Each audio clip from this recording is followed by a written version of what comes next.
And I ain't doing that. I'm the first black person to go to an all-white school. In 1960, I went to my new school. People in my school didn't want me there, so they screamed and shouted at me, "Go." I had several people around me to make sure I was safe. Who am I? I am Ruby Bridges. Amen.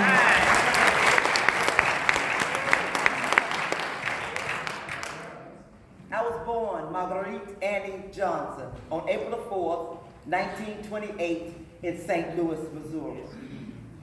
I traveled the world with Porgy and Bess all through Europe, which gave me an opportunity to learn many things. I can speak several languages, one of which is Hebrew. I once lived in Cairo, Egypt. In 2010, I received the Presidential Medal of Freedom from then President Barack Obama. In 1969, I penned my own autobiography. I know why the cage birds sing. My Angelo.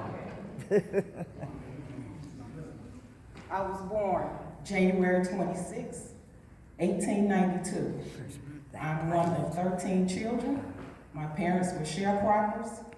I was the first black African-American woman to receive my pilot license.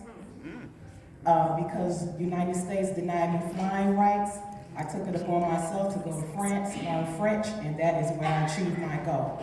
Who am I?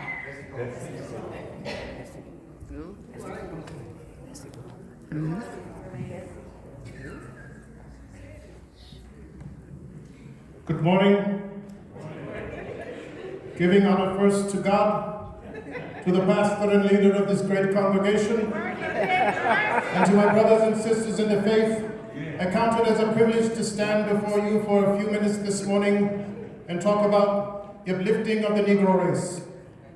Born into slavery in 1856 in Franklin County, I am well acquainted with the struggles and strife of the Negro race.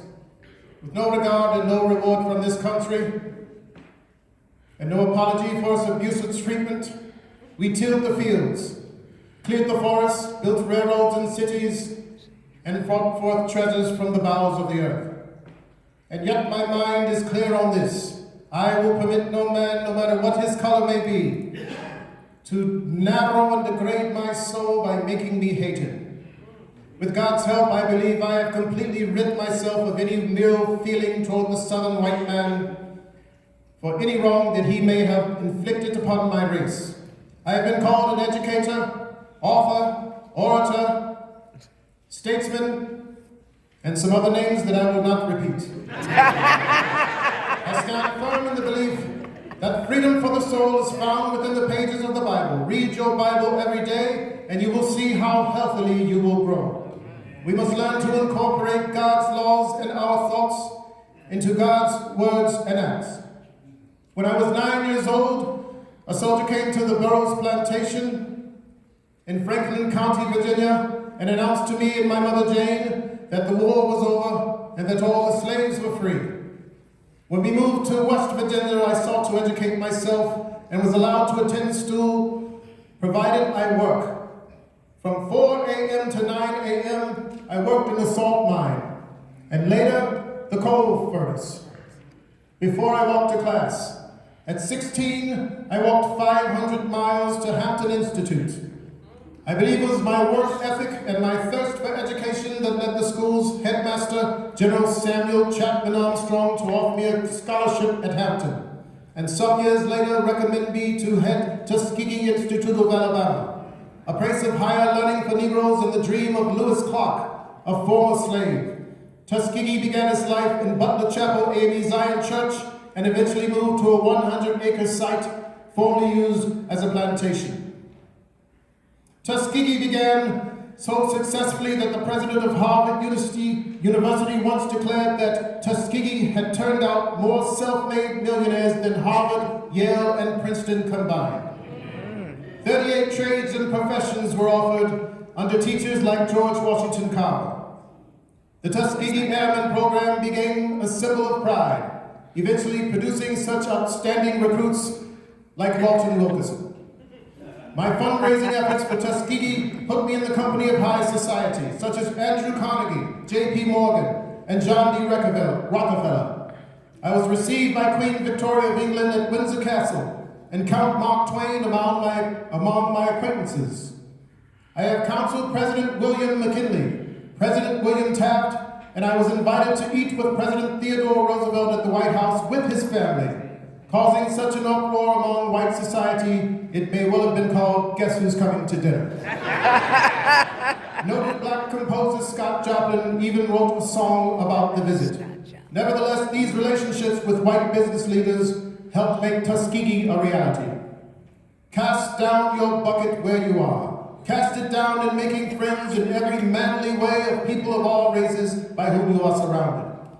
These and other words from my address at the Atlanta Exposition in 1895 led such colleagues as W.E.B. Du Bois to feel betrayed, calling my speech the Atlanta Compromise, because of my focus on self-improvement for the Negro rather than the outright protest for social equality.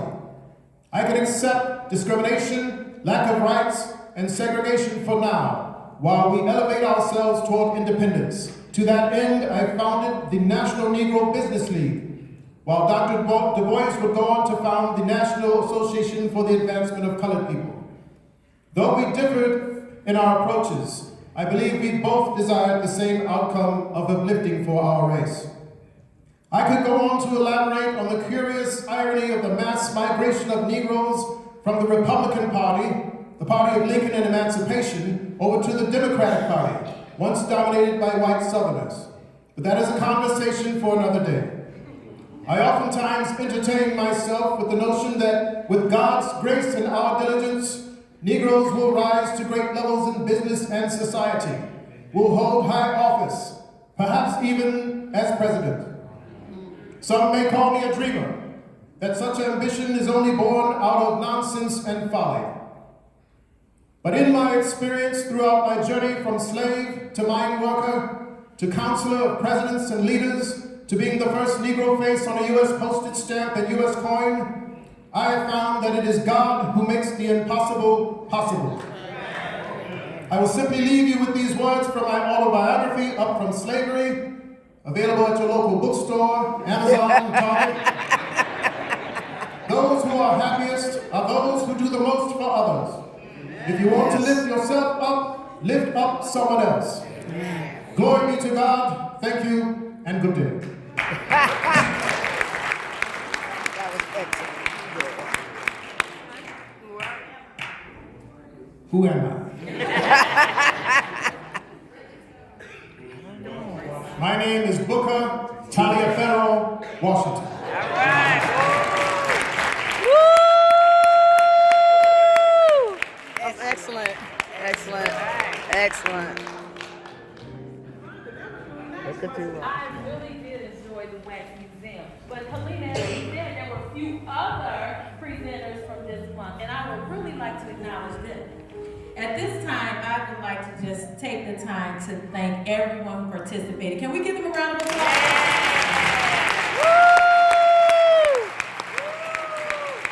They participated in our Black History Month, and you all did a fantastic job. Right. You allowed us to reflect, remember, and celebrate as we recognize the events by African Americans and their contribution that took place throughout the U.S. history.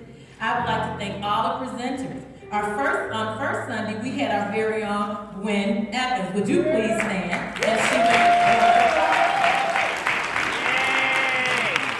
Please join our Wax Museum. On second Sunday, we had our very own Maddie Young, Madam C.J. Walker, and our Hillcrest. Third Sunday, we had our very own Minister Damon Van Pelt, and that he was transformed into Frederick Douglass.